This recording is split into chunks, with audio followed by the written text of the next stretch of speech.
Bon, tu vois, j'ai pas réussi à privatiser la plage.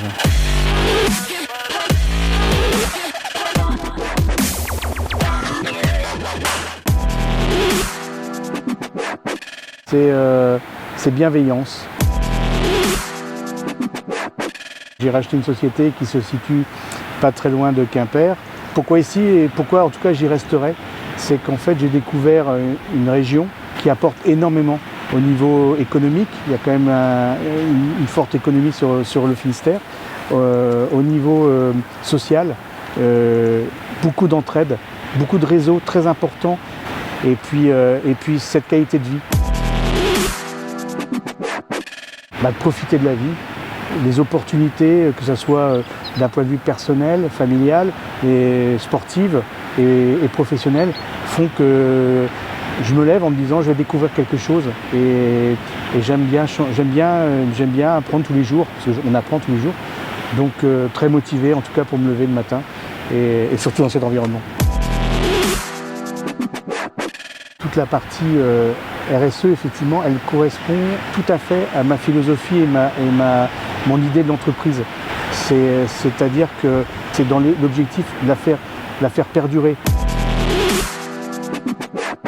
Alors ça m'apporte parce que maintenant ça me permet d'être plus structuré pour qualifier tout ce que j'ai mis en place justement pour justement pérenniser mon entreprise. La deuxième chose de cette démarche RSE, elle m'a permis aussi de me positionner sur moi-même. C'est-à-dire qu'à un moment, on parle du bien-être des salariés, tout ce qu'on veut, on veut éviter le turnover important, on veut éviter les accidents du travail, plein de choses. Mais à un moment, on s'oublie et quand même, on a un rôle de manager qui est très important.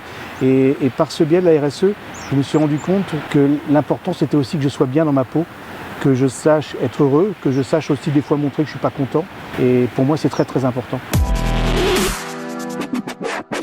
Il vaut mieux tenter et échouer que de ne rien faire et regretter toute sa vie. J'ai vu des gens tellement dans le regret. Ah si j'avais pu, ah j'avais eu l'occasion, mais j'ai pas. Et moi je me suis dit non, si un jour tu peux éviter de dire cette phrase, ah si j'avais pu, tant que tu l'as pas fait, tu peux pas dire que tu ne peux pas le faire. Ma grande satisfaction, c'est la plus belle que j'ai, c'est que j'ai réussi à emmener toutes mes équipes dans le partage de ce qu'était la colonne vertébrale de la boîte, que ce que je voulais en faire et quelle est l'image que je voulais en donner.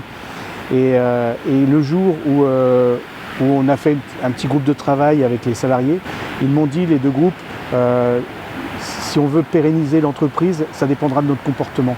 Et en fait, ils ont une rigueur et ils défendent l'entreprise comme des fois, même moi, je ne serais pas capable de le faire.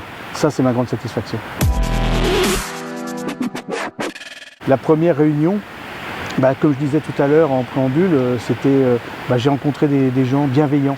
Les thèmes qui sont abordés sont toujours très intéressants et permettent de prendre de la hauteur, aussi de mieux structurer justement cette démarche RSE après au sein de notre entreprise.